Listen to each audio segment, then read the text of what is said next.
สุจ้าด้วยสุจ้าเดๆมาดูกันนะพูดเก่ง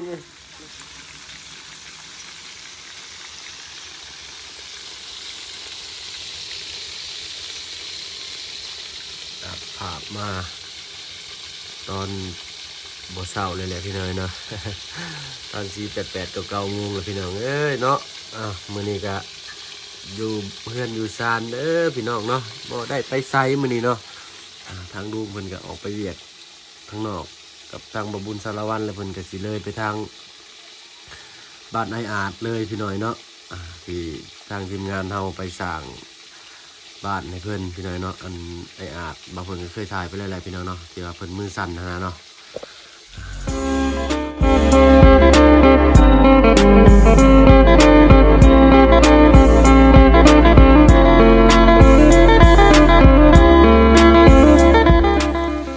ทักทายสบายดีของเอซิโนหมู่เพื่อนกันเบิดทุกคนเนาะยินดีต้อนรับเข้าสู่ช่องบ่าวเพิ่งเคยล่าชื่อเก่าพี่น้อยเนาะมื้อนี้อยู่เพื่อนอยู่ซ่านพี่น้องเนาะ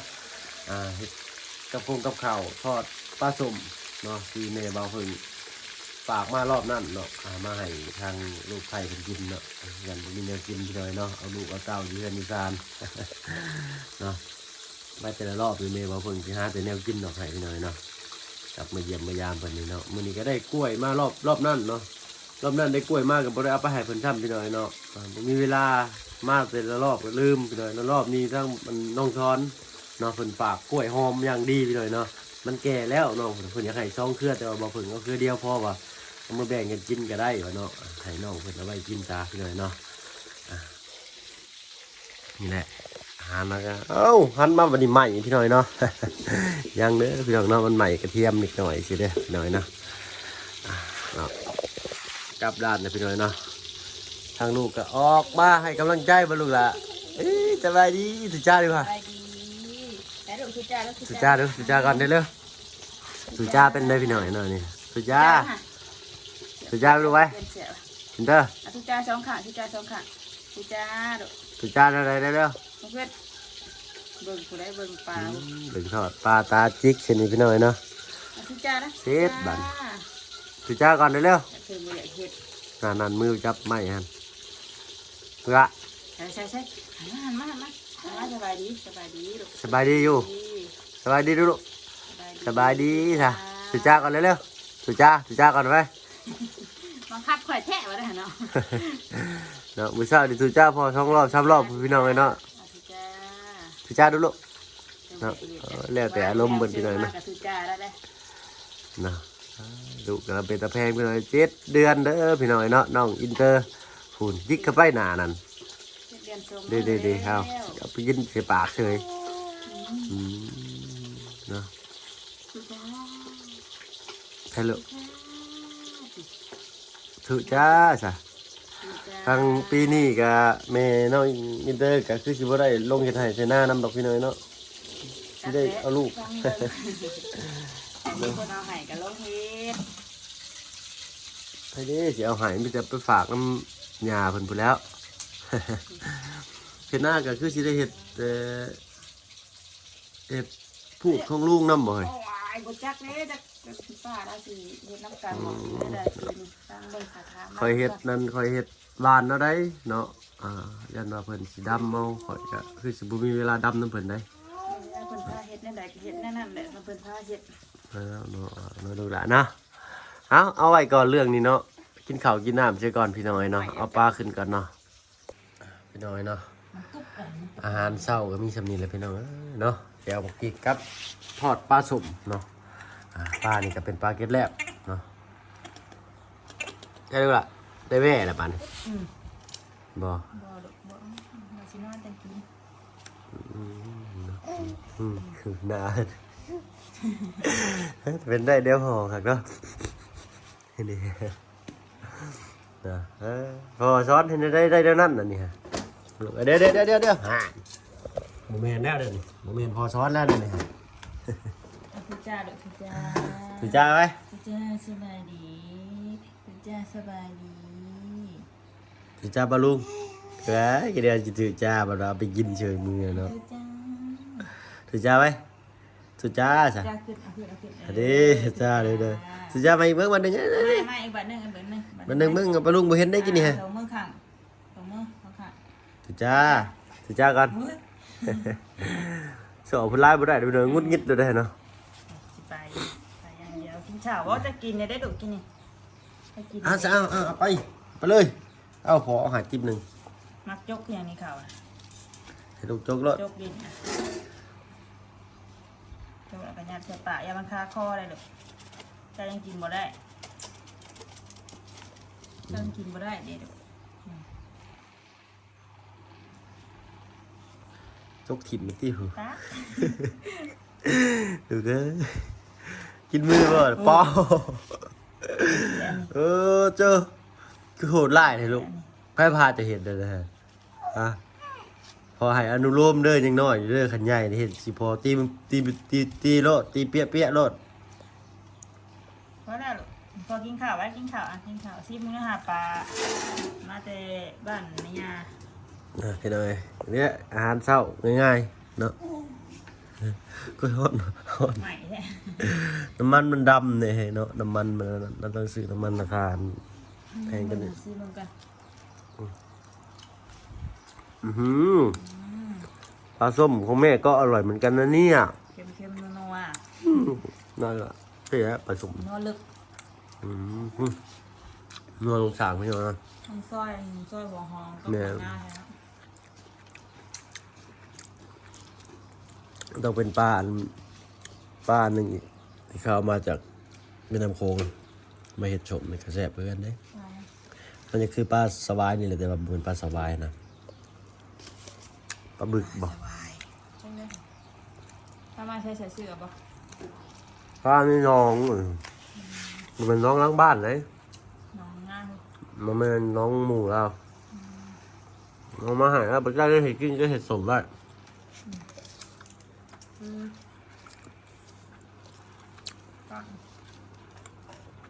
được ạ đây nờ ปลาจุ่มประตูกับอะไรร่องมึง ประตูกับผสมมาฝากบ่ ทำกลุ่ม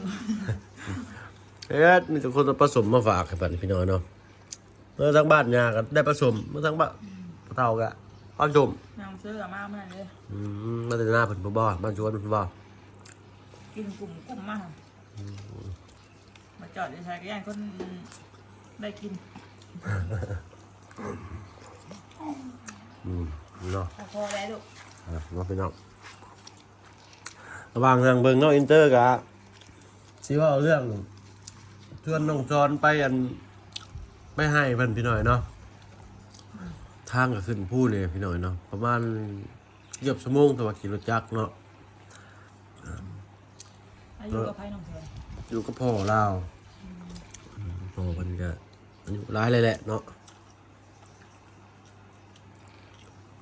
แล้วเพิ่นว่าอยากไปเบิ่งอยู่จักมือพี่น้อยเนาะ หายัง ไปเบิ่งไห้น้องเพิ่นเด้ แล้วปลูกยังวะ แล้วปลูกกล้วยเด้แล้วอันฝนตกมาจักหน่อยดินอ่อนนี่เพิ่นก็สิปลูกข้าวแล้วบัดนี้ไว้โอกาสดีๆเด้อพี่น้องเด้อเนาะทางบ่าวเพิ่งสิพาไปเลาะไปแอนเบิ่งเนาะเพราะว่า มาพอได้ เมฆต่ำๆนี่ครึ้มฟ้าครึ้มฝนนี่ทางบ่าวเพิ่งก็สิบ่ไปเด้อพี่น้อยเนาะเพราะว่าทางนั้นน่ะขึ้นภูเลยมันสิสูงกับใกล้กับเมฆเนาะยันกระแสไฟฟ้าที่มันสิติดอยู่ให้มันเกิดเป็นฟ้าผ่าเนาะหรือว่าเพิ่งคิดไปเองหรือบ่กับจังได๋แต่ว่าปีนี้เนาะทางบ้านบ่าวเพิ่งเนาะเพิ่นว่าฟ้าผ่างัวนี่เช็ด3โตเลยพี่น้อยเนาะปีนี้ฝนตกใหม่ฝนตกใหม่ก็ระวังกันเด้อพี่น้อยเนาะบ่คืออยู่กรุงเทพได้พี่น้องเพราะว่าอยู่กรุงเทพนี่สิมีสายล่อฟ้าหลายจุดแบบว่าหลายนะพี่น้อยเนาะมีเกือบทุกจุดเลยแหละพี่น้อยเนาะ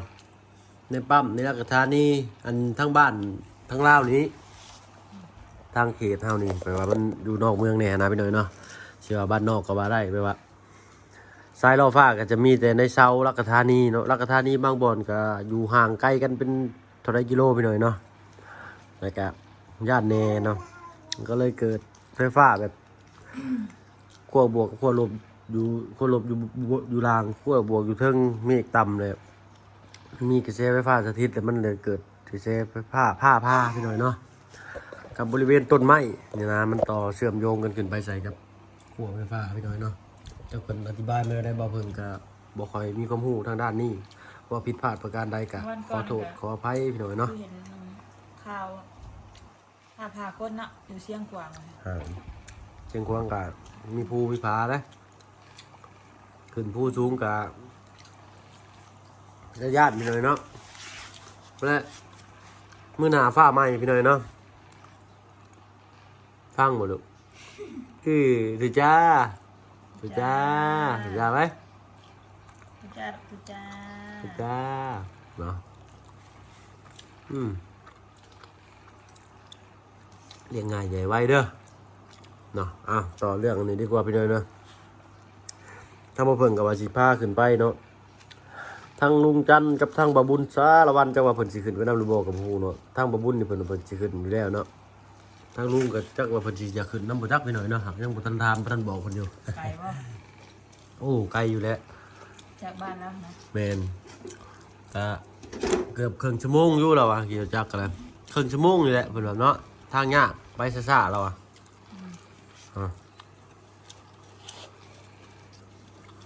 เพราะว่ามันใกล้เนี่ยก็คือจิไปไวมาไวอยู่เนาะ เดี๋ยวบ่ลูก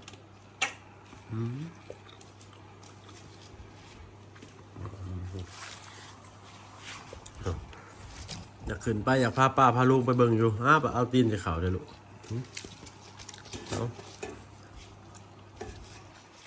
พาป้าพาลุงไปเบิ่งสวนน้องเพิ่นอยู่พี่หน่อยเนาะ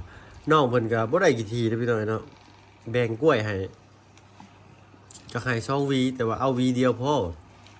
ไว้ให้น้องเพิ่นเวลาหมู่ผู้มาเล่นมาแอนอยู่เฮือนอยู่ซ่านได้บ่มีหยังให้กินก็ย่อกล้วยและมาแขวนใส่คือเฮือนตุ้ยกินเด้อเชียวโลดแหละเนาะพี่น้องแต่คิดว่าแนวใดเฮาก็ได้แต่หมู่ครูนี่มักมาเล่นน้ำเพิ่นอยู่ได้พี่น้อยเนาะแต่ว่าซ้อนนี่บ่ไปไสอยู่แต่เฮือนนั่นน่ะเนาะช่วงนี้เราเป็นไข้เราก็บ่ได้ไปขึ้นกล้วยเนาะ ท่านขาปลูกไปขายบ่ เราปลูกมากินซื้อนี่แหละเราอะปลูกไปขายก็สิได้ไปสร้างโลละพันปลายกล้วยแบบวีเครือหนึ่งก็30กว่าโลค่าขึ้นไปก็น้ำมัน40,000แกนักก็40,000ขึ้นไปซื่อๆนี่ก็30เราอะ เสียงแล้วอ่ะ เสียงเราได้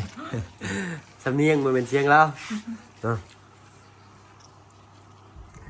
เอาโน้ก็หมวนพี่น้อยเนาะเพิ่นก็เบ้าแล้วก็เป็นก็เพิ่นอยู่พี่น้อยเนาะเที่ยวหนึ่งนี่ก็ที่ได้เท่าไรกล้วยแล้วก็สิบ่ร้ายเนี่ยเลยเนาะต้องไปเบิ่งด้วยตัวเองพี่น้อยเนาะ ลูกนั่งมองไปมองไป มันก็ยุงครบขาลูกบ่ละหมดแดงดิน มันจักย่องมันจักหมดอะไร อินเตอร์ใช่แล้วจากกันบ่ปานใดมันเผาแข็งๆอะไรบ่ฮู้มันก็กินได้อยู่เนาะเว้าไปนำกินไปนำเลยคือว่าอิ่มลมอ่ะนะ พี่น้องเอ้ยเนาะก้าวตื่นมาแต่ 6-7 โมงนี่แขวยังบ่ทู หิวข้าวมาบุญน้อยจะก็หาล้างหน้าแปรงฟันก่อนจังหิวแล้วเด้ นอนเหมือนกัน3เกยเด้อพี่น้อยเนาะมื้อใด ได้เนาะ มื้อใดห้อง ลูกหลานครับเพ่ กลางว่าจังไปแต่ที่2ยอดที่7 5มื้อพี่น้องเนาะ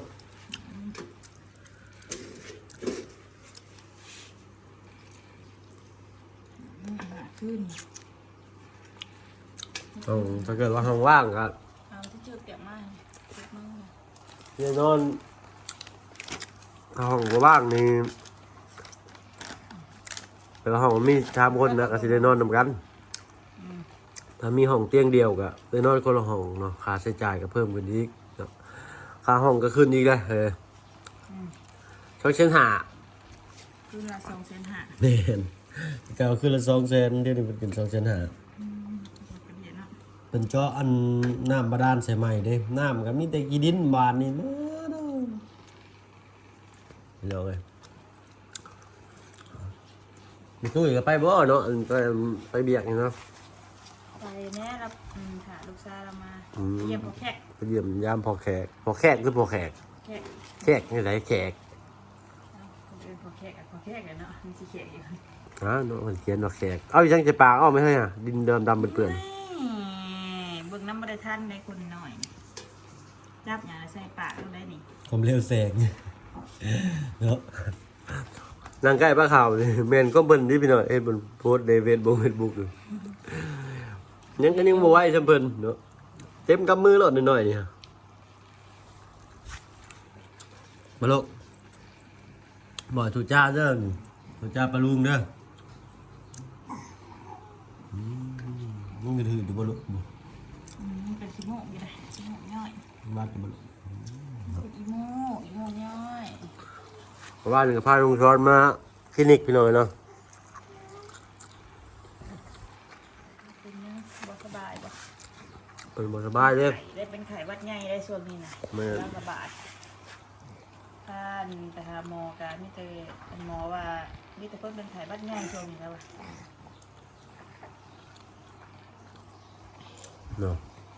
ทางบ่าวจอนฝ่ายบรรยาตนั่นเข็มฉีดยาระบบเขายันเข็มคดเข็มงอเนาะ นี่แหละ ก็ยันเข็มเหรอเนาะขาบิ๊กแฮงเขานี่ทำแค้นเล่าเลยตุทำแค้นเล่าเล่ากับ เราก็ธรรมดาอยู่เจ้าจอยอ่ะ เล่ากับธรรมดาไอ้ตะข่อย ธ จ ร อ รม ย ดาของเรา บอกแต่ว่าเล่าน้ำหนักสำคัญได้ อืม แล้วหาคนดูกใหญ่ชื่อนั่นแหละยิ้มดีแท้มื้อคืนตื่นมาหับพอตั้งแต่4 ทุ่มพี่น้อยเนาะ เอาเงินเสียงรถจอดแล้วก็ปึ๊ดมา อืม เงินเสียงยางชวดแล้วก็เดียวเบิ่งรถ เข้าไปหันเขามุ่งกับปึ๊บแล้วก็สแกนโดนเติบได้ชึ่งเวลาเติบจะยิงแขวให้บาทนี่แขวยังบ่ทันมีดอกพี่น้อยเนาะ โชว์เหงือกใช่เลยเพื่อเหงือกเยอะแฮ่สุดจ้าด้วยสุดจ้าเด้ๆมาดูกันนะ เนาะกำลังเห็ดเป็นพี่น้อยเนาะ7 เดือน ร้านโซนพี่น้องเลย เย้ โซนทุจ้าก็บายบายเลยบายบาย บ๊ายบายนะบางทีบ๊ายบายไปเขียนสุดจ้าด้วยพี่น้อย ทุจ้าอะทุจ้าแค่บ่มือนะ อีกหน่อยฮะก็ได้7 เดือนพี่น้อยเนาะมื้อที่เท่าไหร่เคย เจ็ดเดือนกับ2 มือบ่8บ่มือ ที่8บ่มื้อนี้ 7 เดือนกับ2 มือ 7 เดือนกับ2 มื้อพี่น้อยเนาะ เป็นเกิดวันที่6 ตุลา จื้อไว้สุดเดือนพี่น้อย คือสิบ่ลืมเนาะ ที่6 ตุลา เอาเดี๋ยวมันเกิดแต่เดือนเลยก่อนเดือน10มันวันที่6วันอาทิตย์บ่ลูก หนู เนาะ พี่ทอเป็นคลอดง่ายเนาะไปแค่เดียวนะ อืม ไปฮอดโรงหมอแค่เดียวกับคลอดพี่น้องเลยไปฮอดประมาณ7 โมงเช้าเนาะ เออ 10 โมงครึ่งกับคลอดพี่ทอบอกคือหมูนะหมูยังมา หมู่นั้น ถามขึ้นถึงมา มาแต่มาแต่2 ทุ่มมาแต่8 โมงเช้าแล้วอะเนาะจนทอด2 ทุ่มแล้วอะ ประมาณตั้งแต่เด็กๆขุนแล้วก่อน6 โมงเช้า ก็มาแต่2 ทุ่มแล้วก็ฮอด8ฮอด2 ทุ่มอีกมื้ออื่นสิบ่แล้วอะเนาะคนมันเบิกดอกพี่น้อยเนาะแล้วเพิ่นก็มาใกล้เติบได้เพิ่นก็เลือกคงหมออยู่พี่น้อยเนาะ พี่นะคลอดอยู่เซโนเนาะ แม่น จักชั่วโมงบอกเคยไป7 8 9 10 3 ชั่วโมง4 ชั่วโมงเนาะคลอด 9 โมงกว่าบ่ พอคลอดง่ายอยู่พี่น้อง 9 โมงครึ่ง9 โมงครึ่งบ่คือ10 โมงครึ่ง9 โมงครึ่งเนาะ ชอบไปได้ขำมือขำวันโมง มันเหลือเทื่อเลยมือเจ้าเกิดเดี๋ยวพอเว้าเรื่องมือเจ้าเกิดได้รู้จักกันบ่เห็นบ่พ่อแม่จื้อได้มือเจ้าเกิดเลย แต่ว่ายังไม่ได้มีใบแจ้งเกิดนะคะต้องไปเห็นเอา เฮาเพิ่นบ่ได้เซ็นให้บ่ในห้องหมอกัน ไม่ได้มีใบยังออกมาได้ เนาะ แต่ว่าบางห้องหมอกับมีคนว่านะแต่ว่าห้องหมอนี่คือบ่มีคือมัน พี่เจ้าจด เองเห็นทาง จด แม่ เจ้า เชื่อเพิ่นว่า ใบสมุนครัวแล้วแต่ว่าเฮาก็ต้องเข้าไปเอาใหม่อยู่ในห้องหมอบ่อันสินะ อันถาเฮาจำนอกครัวเพิ่นว่า เฮาก็จื้อจำมันเกิดลูกอยู่แล้วเนาะบ่มีลืมซุมื้อนี่เรื่องเนาะโน้ตใส่โทรศัพท์ไว้เรียบร้อย นี่ดีกว่า ตะกี้ยังเอาทานเขียนใช่ คือเพื่อนไปแล้ว คือเพื่อนเนาะ เดี๋ยวนี้ทานทำไมได้เดี๋ยวนี้ไม่ต้องเลย โน้ตไว้นี่ใช้เมลเก่าใช้ Apple ID เก่านี่ใช้8เครื่องก็ยังเด้งขึ้นมาพี่น้อยนะเพิ่นนะครับว่าเป็นได้สิสาน้อยเนาะ คือนั่นนี่เปลี่ยนนมให้แล้ว ได้สู่จ่ายเนาะ ให้คิวเพิ่นบ่ค่อยกินตั้งแต่เพิ่นบ่สบายมากบ่ค่อยกินนม เนาะเลยล่ะ ก็เลยเปลี่ยนนมมีมื้อนึงให้กินลองเบิ่งมานี่ กินบาดนี้มื้อคืนนี่เบิดจักออนพอกระทงน่ะกระซอง4ออนผู้ เอาตอนเจ้า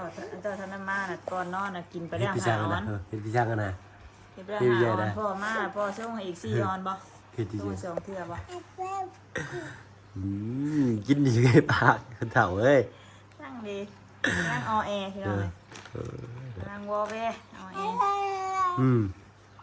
เด็ด เสียเปียกกันเสร็จหนา ถ้าเห็ดก็เห็ดดำพี่หน่อยเนาะ จ้า ให้ไปสั่งน้ำมูกพี่น้อยเห็ดเลยมันเชียร์เพิ่นเบิ่งเพิ่นก็เห็ดแล้วเพิ่นทางก็ขี้มูกบัดนี้ จ้า นั่นลูกอาเจ้เอ้ยบ่ จังไหนพ่อไปตลาดเด้อไปหาซื้อแนวกินมาไว้บ่มีหยังกิน ขี้หายแล้วบัดนี้พูดเก่งลูกตกใจหัวแห้งลูกตกใจ ได้ลูก เฮ็ดสิบ่ เฮ็ เฮ็ ด ดอยู่ ตามเถอะลูก เฮ็ดสิ ลูกจ้าลูกจ้าป้าลูก สุจ้าดูลูกสุจ้าไป ว่าเป็นอะไรเด่นนะ เรียกว่าจมเลยดิฮะเนาะ อ้าวนี่นะ ที่ชมมาประกวดแล้วพี่น้อยไปลมเวลากันได้เนาะได้กาลเวลาสิไปหาความอยู่ความกินมาไว้ทั้งแม่น้องอินเตอร์เพิ่นก่อนเนาะเบิ่งเพิ่นจอยพร้อมมอมเหงลงลายแล้วช่วงนี้ก็ได้น้ำหนักจะเท่าไหร่เท่าเดี๋ยวนี้40พอเนาะแต่เก่าได้50ปลายพุ่น บ่เกิน53ซ้ำกันน้ำหนักข่อยกับน้ำหนักชาวนางพี่น้อยเนาะเมื่อก่อนตอนอยู่กรุงเทพน้ำหนักข่อยขึ้นสุดก็มีแต่56 57โลนี่อันถ้าเพิ่นนี่53 54เนาะ แม่นบ่เกินหั่นถ้าคลอดลูกมา45วัน เนาะ นักแล้วบัด ไปบ่ให้ได้อลูกเด้อ แฮงเลี้ยงลูกแล้ว เนาะเอ้าเนาะการสิได้ลาป้าลาลูกให้ลูกเลยไปลูกไป ตุจ้าก็ตุจ้าป้าลูก ตุจ้าจังไปนอนไป ตุจ้าก็พอสิได้แล้วพุ่น ตุจ้าก่อนจะผมอุ้มเลย พอสิได้แล้วได้ลูกพอสิได้คิดไปได้ลูกบ๊ายบาย ตุจ้าไปตุจ้าเชียร์ทีตุจ้าลูกเลย เอาเบิ่งพอ ตุจ้าขึ้นช่องมือเตยพอขึ้นช่องมือบ่ได้ดิไปอยากนอนนะพี่น้อยเนาะไปล้างมือลูกไปอ่ะลาพี่ลาน้องก่อนเนาะอ่ะสำหรับคลิปนี้ลาแล้วพี่น้อยเนาะสบายดีเนาะปลาลุงเนาะตุจ้าลูก ตุจ้า เพื่อเนาะสำหรับคลิปนี้ก็ลาแล้วพี่น้อยเนาะพ่อกันคลิปหน้าก็แล้วกันเนาะมื้อนี้ก็บ่ได้ไปไสเนาะเอาเป็นว่าสบายดีพี่น้อยเนาะ